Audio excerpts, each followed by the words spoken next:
Hello বন্ধুরা, আমি সকলকে জানাই গুড মর্নিং। সবাই কেমন আছো অবশ্যই কিন্তু কমেন্ট করে জানাবে। আজকে না আমাদের এখানে প্রচন্ড পরিমাণে ঝড় বৃষ্টি হচ্ছে সকাল থেকে, যার কারণে আজকে আমাদের এখানে প্রচন্ড ঠান্ডা পড়েছে। তো তার জন্য সোয়েটার পরতেই হয়েছে, সেটাই তোমাদেরকে দেখালাম।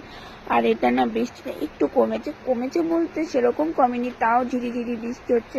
আর সকালবেলা এত পরিমাণে ঝড় বৃষ্টি হচ্ছিল যে বলার মতো না। সেটা একটা ভিডিও করে পোস্ট করেছে, অবশ্যই গিয়ে দেখে আসবে আর বলো কেমন হয়েছে ভিডিওটা।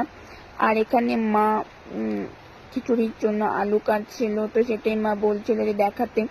আর এখানে বাবা উনানের পাড়ে বসে আছে। আজকে উনানে রান্না হবে খিচুড়ি আর পাঁপড় ভাজা। বৃষ্টির দিনে এর থেকে ভালো খাবার আর কিচ্ছু হয় না। খিচুড়ি পাঁপড় ভাজা, কার কার বৃষ্টির দিনে খিচুড়ি আর পাঁপড় ভাজা খেতে ভালো লাগে অবশ্যই কমেন্ট করে জানাবে।